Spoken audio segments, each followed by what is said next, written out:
وكن راضيا لا تسخطن لشدة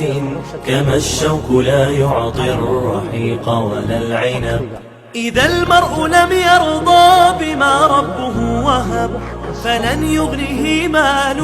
وإن زاد ما كسب. فكن راضيا ترضي الإله بأمره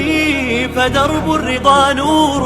ونبت الرضا ذهب. وكن راضيا لا تسخطن لشدة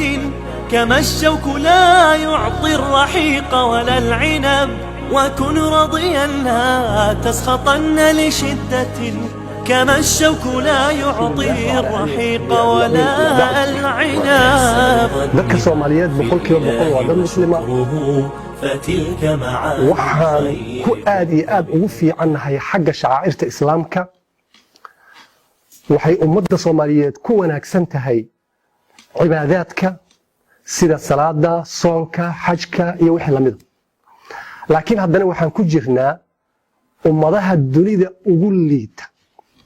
waxaan galnay kaalinta koobaad ee corruptionka iyo musuqmaasuqa. waxaynu nahay ummad baaba'day oo calaamad u naqatay dunida oo dhan marka laga hadlayo, calaamad u naqatay faqriga iyo qaajada iyo abaarta iyo burcadbadeednimada iyo wax kasta oo xun. dunida dhagahooda waxay aaminsan yihiin haddii ay maqlaan inay tahay Soomaaliya.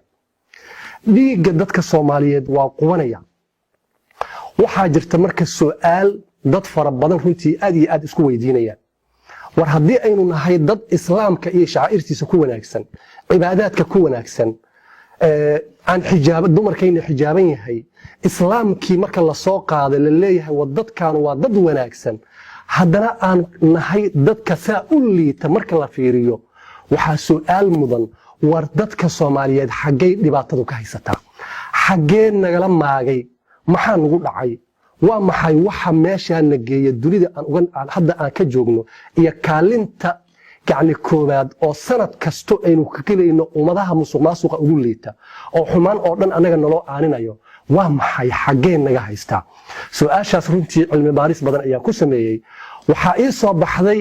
ummadda Soomaaliyeed meesha laga haysto inay tahay al-akhlaaq wal-mucaamalaat. waxaynu nagala haystaa akhlaaqda iyo mucaamalaadka. diinta islaamka marka la qaybiyo waxaa loo qaybiyaa 3 qaybood oo waaweyn. waa cibaadaad, akhlaaq iyo mucaamalaad. dadka Soomaaliyeed way ku fiican yihiin marka laga hadlayo cibaadada sida aan hore uga hadalnay. laakiin waxaynu aad ugu liidanaa marka ay timaado akhlaaqda, marka ay timaado mucaamalaadka, marka laga hadlayo cadaaladda, marka laga hadlayo in aan la isdulmin, marka laga hadlayo khiyaanada, marka laga hadlayo beenta. waa akhlaaqdii islaamka iyo islaamkii meeshii uu ku dhammaystirmaayo oo rasuulkayna calayhi salaatu wasalaam loo soo diray oo ilaahay ku dhahay wa innaka la calaa khuluqin cadiim. waxaa tahay qof aad iyo aad ugu fiican xagga akhlaaqda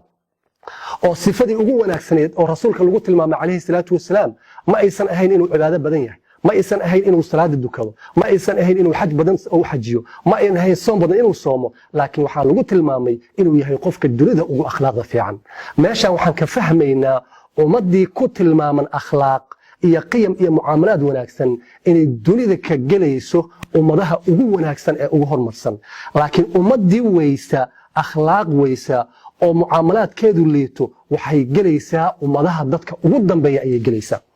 waxaan rabaa maanta ummadda Soomaaliyeed inaan la wadaago sababta keentay inaynu naqano ummad liidata. rasuulkayna calayhi salaatu wasalaam wuxuu ummadda islaamka uga tegay dhaxal ayuu uga tegay. dhaxashaas rasuulku wuxuu ku soo koobay calayhi salaatu wasalaam 3 eray oo kali ah oo qur ah. 3dii eray iyo dhaxalkii aan uu rasuulku ka tegay ummadda islaamka uu ka tegay ayaynu la yacnay haddii aynu nahay Soomaali. markaasaa ilaahay wuxuu nagu imtixaanay xaaladda aan ku sugannahay. 3daas shay maxay yihiin ama 3daa eray oo rasuulku dhaxal ahaan islaamka uga tegay waa maxay? rasuulku wuxuu dhahay calayhi salaatu wasalaam inna dimaa'akum wa amwaalakum wa a'raadakum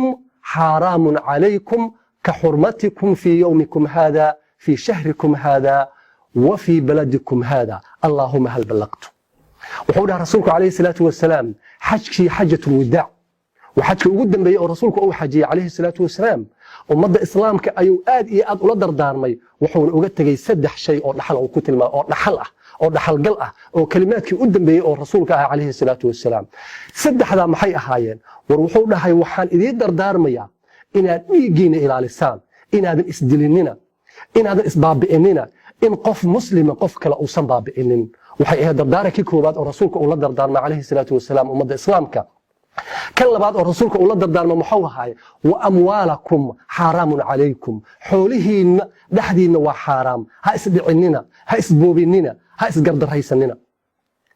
وحي هذا دردار كل لبعض دحل كل لبعض رسولك عليه الصلاة والسلام مركي أو بحي أو دنيا أو كتجاي أو دردار مي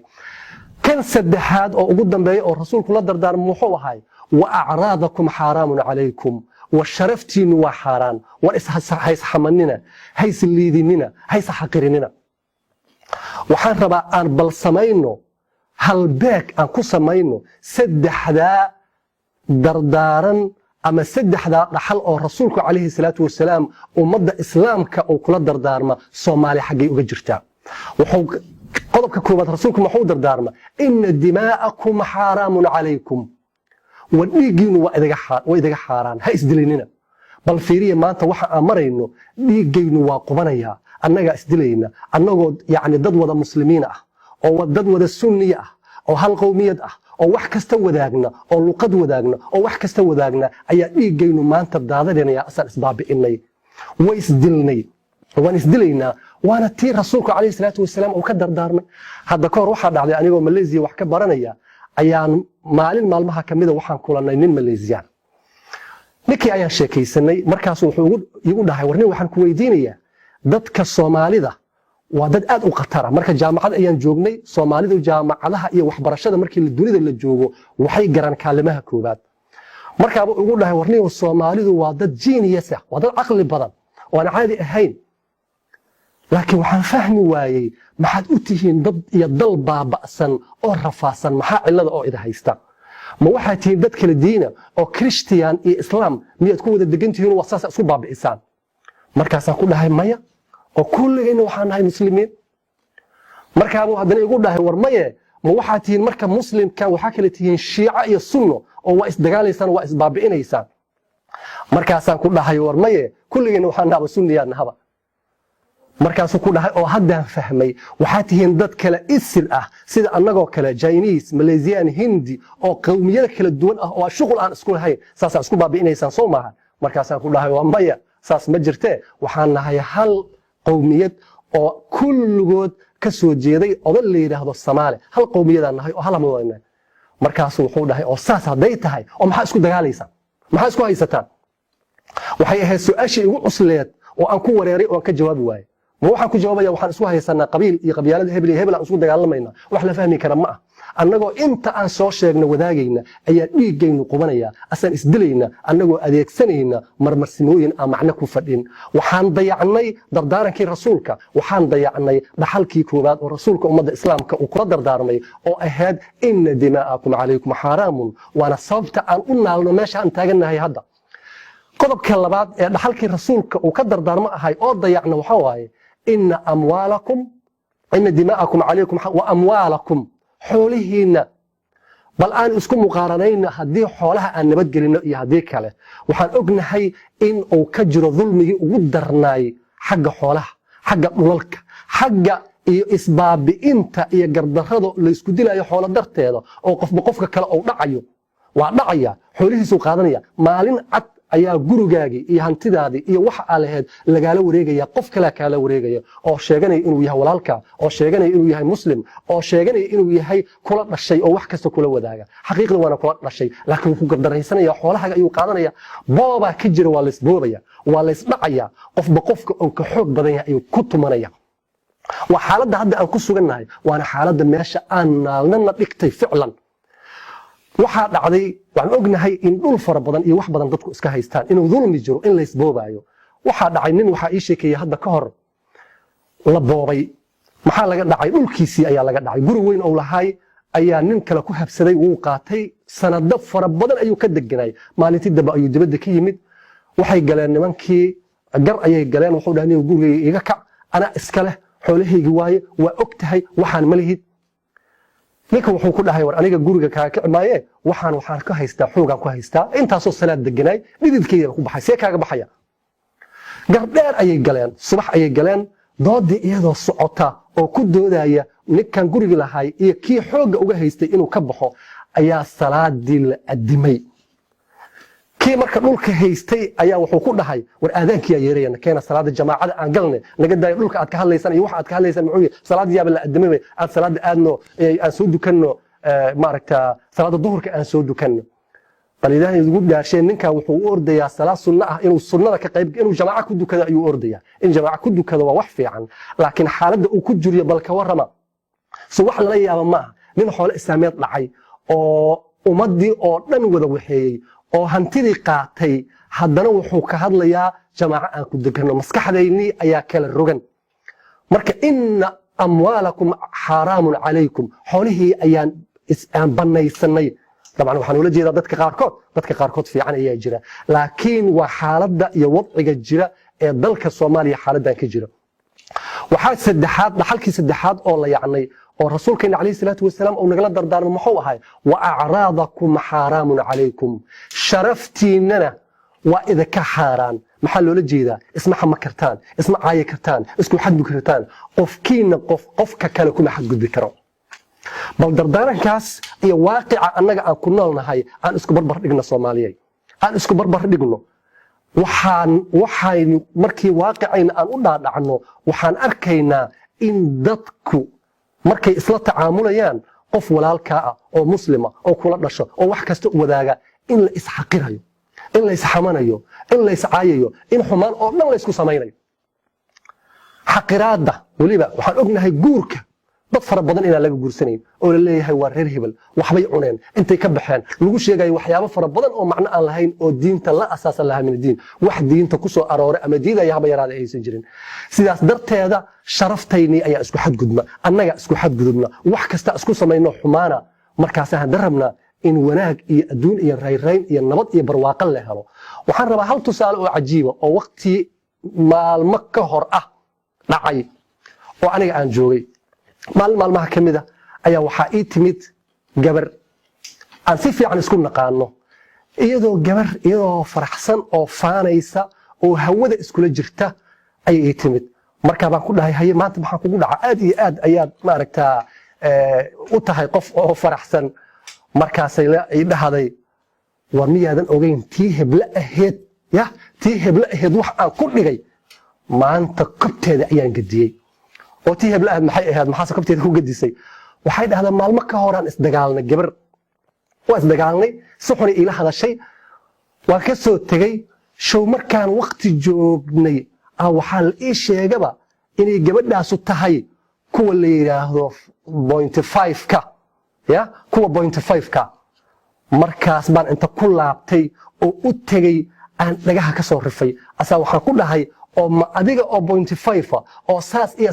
saas ah miyaad ila hadlaysaa aniga oo ah waad ogtihiin aniga oo ah waxay ula jeedo waxay ka dhalatay kuwa la yiraahdo iyaguna macnaa kuwa iyaga foorka ah oo halhalka ah oo aan 0.5 ka laga dhigin ayay ka dhalatay markaasi waxay u qaadataba wixii oo dhan inay yihiin waxaan caadi ahayn markaasay gabadhii inta caayday ay sharafteedii ku xadgudubtay marka waxay ugu faanay ama ay leedahay markaan saas dhahay kadib hal hadal soo mahad qaadan ma iyada hadli karto wallahi car waxa waaye waxaan ka hayaa kaysan ka hayaa hadii ay hadasho waxaan ku nuuxinayaa kayskaas ayaan ku nuuxinayaa ma iyada car ha hadasho markaas ilaahan kugu dhaarshay qofkii saa loo galay qofkan kale sidoo uu arkaya aawo walaaltinimadii aawo islaamnimadii aawo soomaalinimadii aawo wixii aan wadaagnay oo dhan waxaasoo dhan meel inta la iska dhigay ayaa dadka sharaftoodii lagu xadgudbay iyadoo la sheeganayo waxyaabo aan macno lahayn idan walaalayaal waxaan isku waafaqnay Soomaaliya su'aashi ahayd Soomaaliya iyo dadka Soomaaliyeed maxay u yihiin ummadaha kuwa ugu hooseeya oo ugu liita sababtoo ah waxaan ka tagnay dhaqankayni waxaan ka tagnay diintayni waxaan ficil ahaan afcaasha aan samaynayno waa wax uusan samaynin qof kale runtii uusan samaynin idan waxaan rabaa oo nuxurka hadalka maanta kilibkan yar uu ku salaysan yahay ama uu ku waxaysan yahay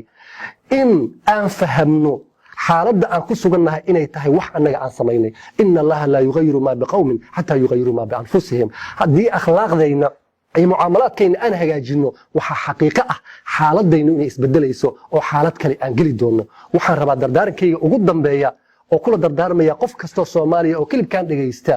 inaad adiga joojiso saddexdii shay oo yani rasuulku kaleey salaatu wasalaam uu ka dardaarmay inaad joojiso inaad dhiig daadiso inaad joojiso inaad xoolo islaameed dhacdo inaad joojiso inaad sharafta dadka kale ku xadgudubto